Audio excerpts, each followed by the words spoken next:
everyone, it's Jamie from Primal Wrestling, and I have just been to see the WWE live event, the Raw exclusive live event that happened on Sunday the 7th of May in Liverpool. So I just thought I'd give you a quick review and a quick breakdown of what happened during the event. So to kick things off, we had a fatal four-way tag team match for the Raw tag team titles, and the four teams involved in that match were the Hardys, Sheamus and Cesaro, the Club, and Enzo and Cass. It was a pretty fun, enjoyable match. It was full of some really nice spots in points. Not a lot happened storytelling wise. Enzo was once again very good at being the sort of damsel in distress waiting to get rescued. Really enjoyed that, but of course, as was going to happen on this live show, the Hardys retained. Jeff Hardy hit a swanton bomb after a twist of fate by Matt Hardy onto Carl Anderson. The Hardys picked up the 1-2-3. It was a pretty good reception for the Hardys, as to be expected, I think, this early back into the WWE run. But yeah, it was a pretty fine match. There was nothing too over the top about it. Okay, next up we had the Cruiserweight title match between Neville and Austin Aries, and for some weird reason the boxer Tony Bellew came out and was the special guest timekeeper for this match, which doesn't really make a lot of sense to me. I thought he was going to get involved in the match in some way or another, but that didn't happen. It was a pretty straightforward match. I thought Neville's interaction with the crowd in this match was really, really great. He really built up some genuine heel heat, the way that he was interacting and bouncing his anger off the crowd. The match did have a bit of an odd finish, but again, it only built towards Neville's heel heat. I think Aries went for a move off the top ropes. Neville kicked the ropes and Aries fell right onto his bowels. Neville hit the ropes again, Aries fell off the ropes, and that's how Neville picked up the 1-2-3. It was a dastardly act, and it got a lot of heat on Neville. There was a lot of boos ringing out, but yeah, again, a really fine match. It went as I expected, but it was nice to see a different type of finish. Next up, we had probably the weirdest match of the night. It was an 8-man tag. The teams consisting of Heath Slater and Rhino, and the Golden Truth, and the Golden Truth versus Titus O'Neil, Bo Dallas, Curtis Axel, and Kurt Hawkins. And yeah, this match was about as good as you could have expected. R-Truth and Goldust are really over on live events. They got a really great crowd reaction. It was so weird. R-Truth dabbed, which was just a load of craziness. Yeah, it was a pretty straightforward match. Obviously, the babyfaces won. Again, bit of a weird ending. Rhino won with a spine buster on Kurt Hawkins. Just seemed a bit odd that he didn't hit the gore, but I'm cool with that. Yeah, this was a really fun match. Obviously, it was there to get all of those guys on the card. After seeing this match, is it wrong that I kind of want Golden Truth to get a push? And I think they do kind of deserve a title run at some point. I don't know when, because the Raw tag team title picture is so stacked at the minute, but they were weirdly entertaining, and entertaining for the right reasons as well. So that was nice to see. Okay, and then after that, we kind of had the big talking point of the night, which was Braun Strowman came out and cut a promo about Roman Reigns, saying he wasn't going to be there and all that. I have a video that I'll add it to this video so you can see after this segment. But yeah, Braun Strowman came out, said that Roman Reigns wasn't there, he wasn't going to be there, he'd beat him up and all this, and then obviously Roman Reigns came out. These two didn't actually have an official match, they just kind of had an altercation where Braun got the better of Roman, and as he was about to walk away, he set up a table. He went to power slam Reigns through a table, but Reigns ended up very gingerly, may I say. It was kind of a half-assed spear. He ended up spearing Braun through the table.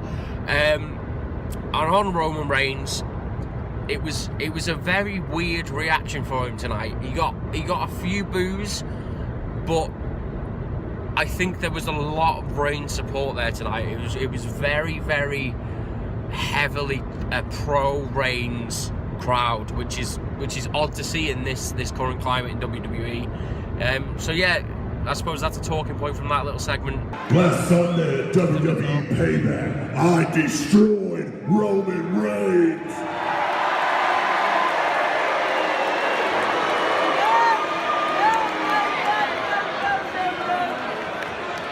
might have suffered a little bit of injury, but I'm here to talk about it. Unlike Roman Reigns, who is on the shelf and not in Liverpool.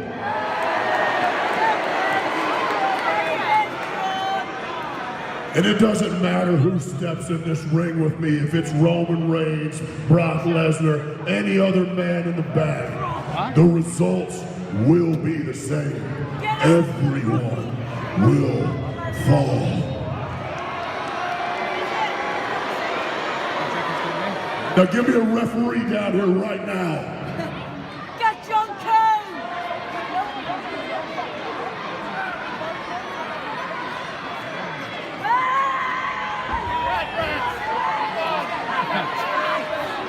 Since I was scheduled to fight Roman Reigns, and well, obviously what I did to him at Payback is keeping him from being here, I'll take this victory by forfeit. Now raise my hand. No, you won't, Braun! I said raise my hand.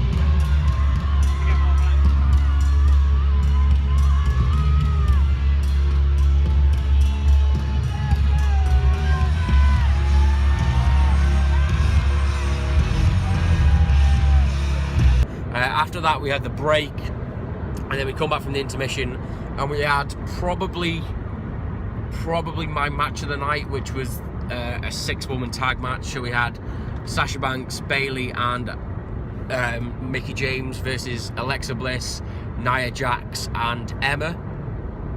I thought that I really enjoyed this match. I thought it was great. There was a lot of great crowd reaction. There was a lot of character development in this match, and this is something I didn't think I was going to see from a WWE live event.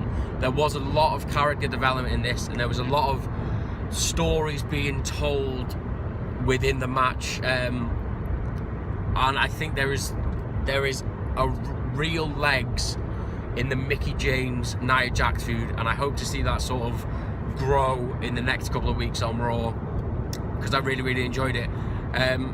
The match kind of went the way I think everyone was expecting. Obviously the baby faces won, but it was kind of marred a little bit. There was sort of a botch ending towards the match.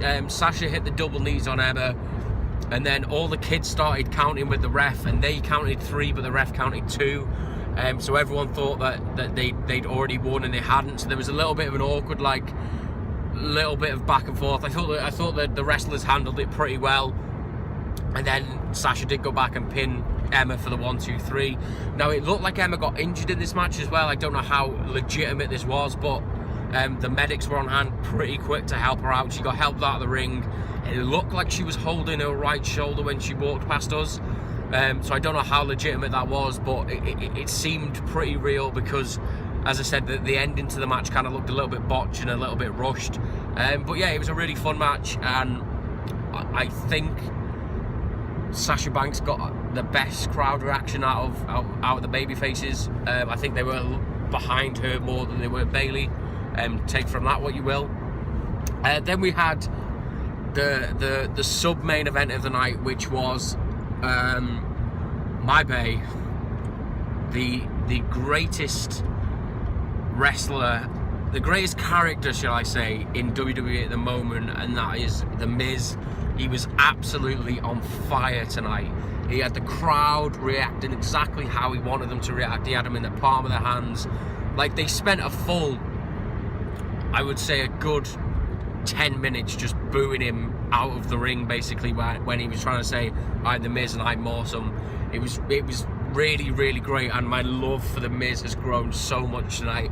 He had some really great interactions with the crowd before the match started. So anyway, on to the match. It was a Intercontinental title match between The Miz and Dean Ambrose, and oh god, I wish Dean Ambrose would just go away. He needs to change his gimmick. He had a lot of fan support there tonight, but as you all know from my talks with Mark, I'm not the biggest Dean Ambrose fan. I just don't get him. I just really don't. I just find him bland and boring. But he was really, well, he got I'd say, apart from The Miz, he got the biggest babyface pop of the night. I don't want to say he got the biggest reaction because that was definitely The Miz. But yeah, this was a really good match. There was a lot of shenanigans going on. Maurice got kicked out of about just before the finish of the match. But a really, really great match. But sadly Dean Ambrose won, which was really sad. Then moving on to the main event, we had Finn Balor and Seth Rollins versus Samoa Joe and Bray Wyatt. I thought this match, again, was really, really great. It was well delivered. There was lots of little storyline plot points being sown. And I've got to say, I've never seen Bray Wyatt's entrance before live. And if you haven't, it is something really special when all those phones come out and the fireflies start. It is genuinely something special, and I did get goosebumps. So as I said, the match was pretty good.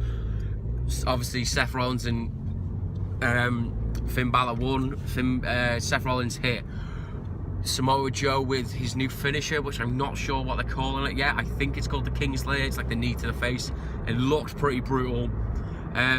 But yeah, it was a fun match. As I said, there was one thing that kind of irked me, and that was that they started calling Bray Wyatt and Samoa Joe chickens, and like they reacted to it. Like I didn't want to see Bray Wyatt prancing around the ring pretending he wasn't a chicken. It just kind of took away from his character for me. But apart from that, they're there to have fun, and they did have fun tonight. I thought it was a really great show, and there was a lot of story in there that I didn't think I was going to see that much amount of story in a live event.